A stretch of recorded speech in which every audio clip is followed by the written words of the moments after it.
well-proportioned stop.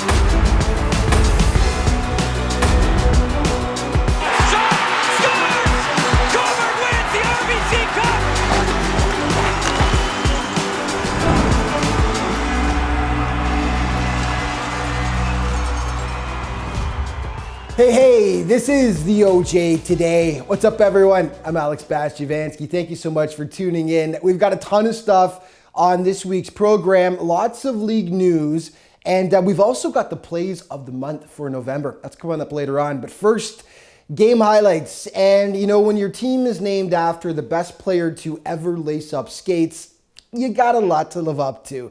The Brantford 99ers, of course, share the same hometown with the great Gretzky himself. And this season, they've looked as dangerous as any other of the top teams in the league. Now, their place in the standings may not exactly reflect that, but that's only because the West Division has been tougher than a $2 steak this year. They headed up to 400 last weekend to take on North Division power Collingwood. Highlights in this segment are brought to you by Instat. Instat is the official analytics supplier to the OJHL. Collingwood is deadlocked with Pickering right now for second place in the North Division, but their nemesis in this contest was Justin Wu. The Brantford keeper was just unreal. First example right there. Big save. More evidence to come very soon. The Blues do hit first, though. The point shot is tipped home by Jack Piper, and the home squad goes up 1-0. Wu will make a beauty of a first stop right here, but Dylan Hudson follows it up and puts Collingwood up by a deuce. Just 30 seconds later, though, the 99ers respond. The pass is feathered to Lucas Thompson, backdoor. Gorgeous stuff. 2-1 at the break. Second frame now, and the 99ers tie it up. Jaden Lee, sweet little solo effort. In it goes for the score. Back to Wu now. 34 stops on the day. None bigger than this one right there. Utter larceny on Dylan Hudden. The teams would trade goals, so it was 3-3, and with just 2:20 remaining, Adrian Rebello feeds Kurt Watson with a gorgeous pass. Yo, Adrian, you did it. That's the winner. Massive for the 99ers as they take it 4-3 over Collingwood. Okay, another Northwest showdown here as Pickering was in Milton to face the Menace, and the home squad draw first blood. Holden Rogers sneaking out from behind the net to give the Menace the advantage. We skip ahead to the third now. Jake Partridge goes strong to the net. Elijah Pilosoff follows up, and bingo. All tied up. So this one was off to overtime. Gives it back to Semyuk. Semyuk tries for a shot. Scores! Cole Semyuk with the overtime winner! Yeah, huge extra point for Milton. We'll show you the West standings in a bit, and you won't believe your eyes. Any team can win this year. Georgetown is chasing Burlington for first. The Battle of Halton region renewed last Saturday. Caleb Thiessen breaks the ice in the first with the point shot. It finds daylight. Cougars up 1-0. G-Town responds in the second. Eric Bertelson. 2 cracks at it out front. One too many, as it turns out. He ties it up. This one off to OT as well. Here they come, the Cougars. It's 70, Matt 70 walking in, makes a move, shoots, scores! Matt 70, the game-winning goal! Zebedee with Zebuty. He plays hero for the Cougars as they drop the Raiders 2-1. Okay, one more in this segment. An East Division battle between Halliburton and Trenton. Another low-scoring affair here. Patrick Saney strikes first for the Huskies. Just 2:17 into the opening frame. 1-0, Halliburton. And then 2:30 later, he picks up his second of the day, banging home the rebound past William Nguyen. Dogs off and running up 2-0. The Geocs cut the deficit in half in the second. Lucas Robinson, he's got the speed, he's got the hands, he's got the assist as he feeds Matthew Cato for the goal. Gorgeous play, but not enough for Trenton as Halliburton upsets them on the road. They win 2-1.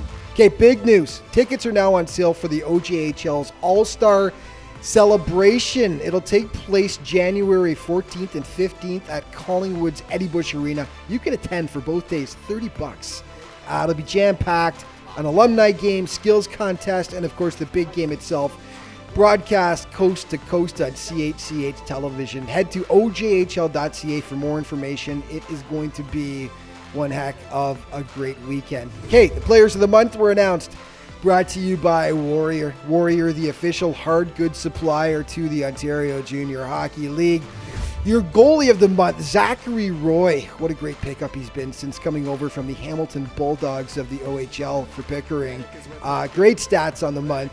5-1-0, 1.48 GAA. Just a great performance all around for Mr. Roy. The player of the month in the Northwest, Lee Chang of the resurgent Aurora Tigers. What a month Mr. Chang had. Look at those stats. 11 goals. Just 1 assist, but 11 markers. Wow, in only 9 games.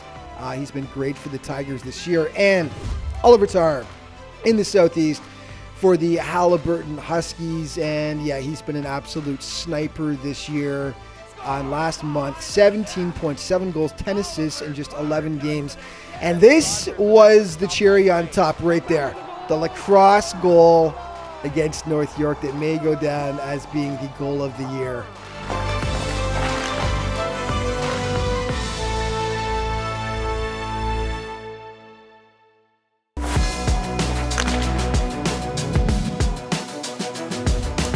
Hey, welcome back, everyone. You know, I talked earlier this season about the resurgence of the Lindsay Muskies, who started off the year with one of the best records of any team in the cutthroat East Division. But that may just be why they call it the broadcaster's curse. The Muskies proceeded to lose 8 straight games after that. Sorry, guys. The streak has since been snapped, though, and Lindsay was looking to get back to its winning ways when it faced the Dukes in Wellington last weekend. Highlights in this segment are brought to you by Clean Quip. Clean Quip is the official disinfectant supplier to the OJHL. Wellington has looked great lately after a slow start to the season, and they punished the poor Muskies in this one. 14-11 in, they draw first blood. Will Mitchell jamming home the rebound to put the Dukes up by a 1-0 count. Soon after, David Campbell plays the members bounce off the boards, and he puts it home to make it 2-0. Things got no better for Lindsay in the second frame. Emmett Pierce rips it past Ethan Fraser, and the Dukes of Wellington were cruising. Up 3-0, and they kept piling it on. Barrett Joint cleans up the mess. Eventually, right there, they were up 7-1 at one point, and this one ends up as a 7-4 final. Wellington taking down Lindsay. Okay, a South Division heavyweight matchup. St. Mike's and North York hooking up on Sunday. This one was a dandy. First period, Bryce Sutherland takes the stretch pass, fights off the D-man. Roof Daddy, double blue up 1-0. And honestly, these two teams went back and forth like a couple of prize fighters. Max Donahue evens it up for NYR. No scoring in the second, so we skip to the third. Cole Moore makes the initial stop here. Anthony Piccacino right there to pounce. And the Rangers take their first lead of the day. St. Mike's hits back, though. Kalen Chen squeezing it past James Gray. That tied it up, and that's how it would end. 2-2 your final. An essential point for both clubs as they chase first place in the South Division. The Panthers in Oakville to take on the Blades. Watch the left side of your screen here. Evan Pringle absolutely crushes Matthew Altomare, but the Panthers get the last laugh. Elijah Pilosoff playing the bank shot off the boards, and Pickering goes up 1-0. And then late in the first period, Lucas Lapalme with Le Pass to Altomare. He finishes in style. Panthers lead 2-0 at the break. Skip ahead now to the third, and the Blades finally managed to get on the board. Brendan Bowie squeezing the puck home, and here come the Bears. It was Teddy Bear Toss night in Oakville, all for a great cause. Fans having a great time. Unfortunately, though, for the Blades, the Panthers are the ones that skate away with the points. They take it 3-1. Okay, the Chargers taking on the Junior Canadians, and the JRCs were just flying in this one. 2:10 in, Jacob Begrass rips it home to make it 1-0. 2:20 later, Matthew Wild tips the rubber in, and the JRCs would lead 3-0 at the break. In the second, though, the Chargers finding some life. Taylor Barnett finds the streaking Cole Lonsdale, and Missy on the board, and then Eric Viveris steals, and he will go for a skate and hit Torin Hessian out front, Chargers. Within a goal, but the JRCs would make it 4-2, and then in the third, Christian Catalano banking it off the Chargers D-man. Ouch. Canadians win this one going away as they drop Mississauga by a 6-2 final score. Okay, a North Division tilt between Markham and Stouffville. First period, Colton Krasinski using his teammate as a decoy and then rips the twine. Blue and Whites leading 1-0 after 20. Markham was throwing the body around. Matthew Minichello absolutely rocking Jacob Roach with the open ice hit. And then soon after, Minichello getting it done with his stick. Nice solo effort to beat Aiden Bulmer. Beauty. What a shift by Mr. Minichello. Finally, the Spirit get on the board, though. Salvatore Bertucci will end up getting it over to Odare Iwari. Hope I got that right. Picks the goose egg for Stouffville. It was 2-1. All Markham in the third, though. 2-on-1 here. Ethan Grant smashing it past Bulmer. And Markham would end up adding 2 more. They take this one 5-2 as your final score. Okay, the latest CJHL rankings were announced, and Brooks remaining on top from the AJHL. 3 OJ teams in the top 20 now. Trenton at 4, Junior Canadians at 13. The Pickering Panthers now in 18th spot. Okay, this week's 60-second spotlight brought to you by NutriFarms. NutriFarms is the official sponsor of the OJHL Championship Series. Nick Cordero, center, Mississauga Chargers. Quick shot scores! Nicholas Cordero, and the Chargers have the lead. What I bring every time I step on the ice is all-around 200-foot player, hard defense, hard offense. I try to lay the body a couple times, but... Big hit, heads up, Nicholas Cordero. Zilioto inside, quick snapshot and a goal for the Mississauga Chargers. Nick Cordero on and off the tape in a nanosecond. When I think about this team, I think about a great group of guys, hardworking guys and talented young players. It's just a fun group to be with. This season, I think this team is going to be a team that gives every team we play a run for their money. We are going to work hard every game, and we all have that end goal to try to make the playoffs this year. So yeah, just watch out for us. Cordero will score. Don't go anywhere yet.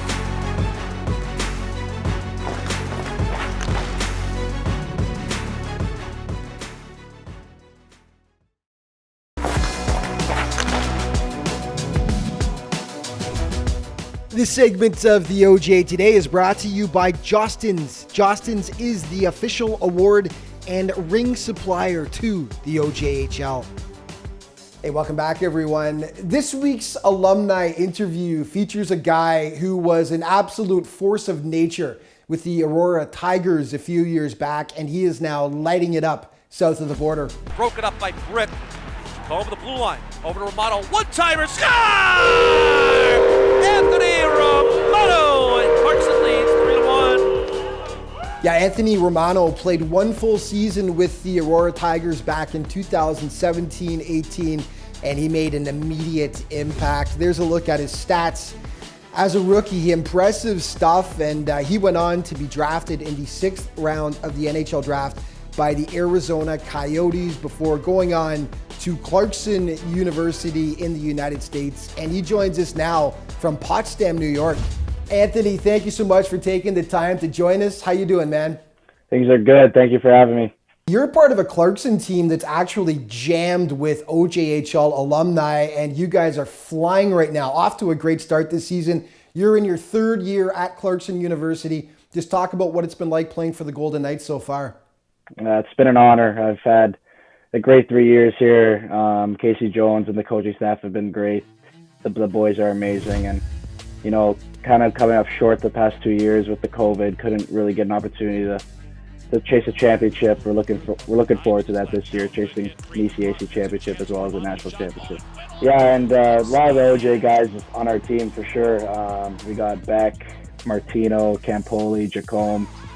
We kind of talk about that to the other guys who didn't play in the OJ on our team, and kind of have a little group Well, your junior hockey career began in the OJHL. You played one full season with the Aurora Tigers back in 2017-18, and you made an immediate impact. You averaged over a point per game as a rookie. Just talk about your time in the OJ and how you feel it prepared you for your hockey career.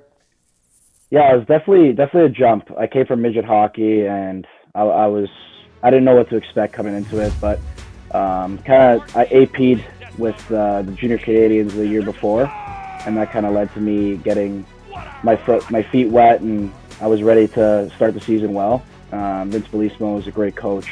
It was just a smooth transition. I think the OJ prepared me to lead into not only getting my scholarship, but prepared me to getting to the USHL as well as the NCAA. Well, that Tigers team that you played for in 2017-18, you guys were absolutely stacked. You were the regular season champions for the Northeast Conference. You made it all the way to the conference finals in the postseason before bowing out. Just talk about that Tigers team that year. Yeah, we had a really good team that year. It was something that was great to be a part of. Obviously, I think we had Bricknell on our team. He had almost 100 points that year. He was a great captain, great leader, great mentor for me as a young guy. Vince, obviously Bellissimo, he's been a winner everywhere he's been, coaching everywhere. He coached me growing up, so when I had the choice to play Junior A, I obviously wanted to play under him.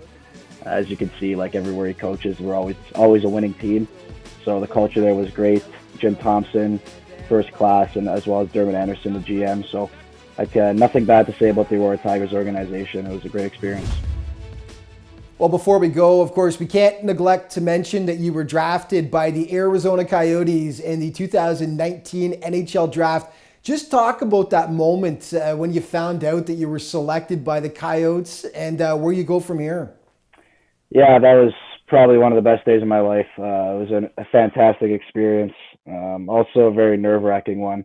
I was sitting there in the stands. I was actually in Vancouver on that day, and sitting in the stands till the sixth round was kind of, you're waiting, getting nervous, right? So, but the relief I had when my name was called was, I can't even explain it. So it was a great experience. I knew that was only the start. It only meant I was part of their organization. Doesn't mean anything. So the work started from there, and it continued on. With Arizona, obviously I went to the first development camp that first year, but then COVID kind of got into it, so we couldn't really go to the last two development camps because of COVID. But looking forward to finishing my career here at Clarkson and seeing where that opportunity takes me. Well, unfortunately, Anthony, we are out of time, so we've got to wrap it up. But thanks so much for coming on. Keep up the great work down there. We're going to keep everyone updated on your progress at Clarkson University, and take care, man. Stay healthy. Thank you, Alex. Yeah, just a reminder to keep up to date on what Anthony's doing, all the guys in the NCAA, guys who've moved on to whatever the next level might be. Head to OJHL.ca, all the latest news and stats, and awesome feature stories by our OJHL writers. Okay, one quick game before the break. Aurora is trying to chase down Pickering for first place in the North. They hosted Stouffville.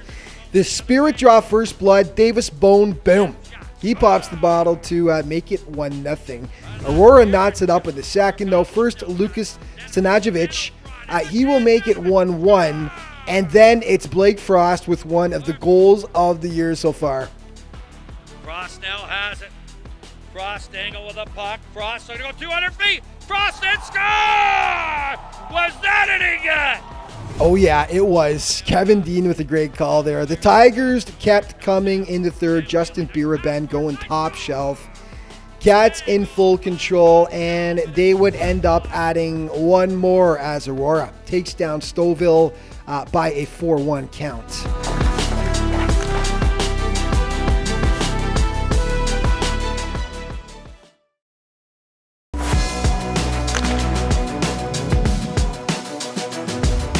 Welcome back, everyone. So we're just over a month into the show this season, and November was just a blur of massive hits, Vezina caliber saves, and mouth-watering goals. So each month, we're going to take a look back at the best of the best. Here are the plays of the month for November. And this segment is brought to you by Troy Hockey. Troy is the official apparel provider to the OJHL. And he does. Roach. Give and go with Erie. Heads up. Oh, hammered. Real will bring it over the line. Real to Vitale in the slot. Vitale, one move. Oh, what a beautiful goal!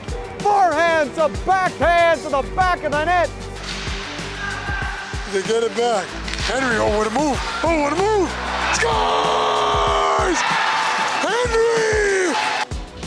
Gets knocked off his feet, but gets it back. Spicky, right in. Centering pass. Oh, what a save! Are you kidding me? Adam Mewa had a wide open cage. It looked as if it was a for sure goal. And I'm at a loss for words. Oh my goodness. Down the right wing with it now. Stahlbaum. Stahlbaum now. He's deadly with a puck. Puts the brakes on. Look for the trailer. Here's the chance to win. In shot. Backdoor score. Fish win this one. The Fish win this one. Lindsay in double overtime. Barber coming out with the puck from Wagner the other way for the Blade. Barber's in, wheeling, dealing, scores! Mamma mia, what a shot! That pass hit his skate, jammed up along the right boards, and then Douglas Najim buries joint. Right along the left wing boards, a massive hit. Frost now has it. Frost angle with the puck. Frost going to go 200 feet. Frost and score! Was that it he got? He took it 200 feet coast to coast. Scores behind the net. Oliver Tarr does it again. Miss Francois. Thiessen interfered with Stretcheluk, and now the Cougars are in, scores! Ups it up there for Cochran. Back to Richardson. Big hit. How do you do? Now the puck comes out to center. Oh my! D'Orazio crunched him to the ice. Pickle down the wing. Pickle, ease it out. Here's a chance. Oh, and Lavora with a great glove save. Oh my heavens! Call the cops. The Panthers were just robbed. Picks that up. Bertrand can't clear it. It's kept it at the line. Warren made the stop. Oh, wow. Batted on a mid-air by Barrett Joint. Piper in over the line. Piper got a man in front. There's a pass. Hurden, what a save! As Hurden snapped that one hard, and Wu got the glove on it, knocks it down. Anderson caught that with his hand, and it went to his Brantford player. And they want to get the shot. Score! The captain, Jake Partridge! For them through center. Onto the wing. Ray with a nice move and scores! Narrow for Riley Sutherland, fresh off the bench, couple of nice moves. He fires and scores. Riley Sutherland. The net was off its moorings. That shot! They scored! No! How did that stay out? Oh my! What a save! Oh my goodness! Barrow ahead for off open. This is a 4-on-1 off open for Donahoe back in front. And a big save made by Cook, and he's down to hold on. Boy, under a minute to go. Chang. Oh, what a hit! Jennington. Headman's the puck. Here they come. Stovall down the right side. And oh, nice move. And oh, scores! What a goal! Possession time for the Blues. As we say that, here comes Terrell. Makes a nice pass on the side. Rebound. Blues puck in front. They score. Markham gets on the puck. 2 seconds to go in for the score! Oh my! Oh my! Oh my! Markham wins! Near side, Wilson Farrell, look out there, he got into some trouble and they score. Sutherland.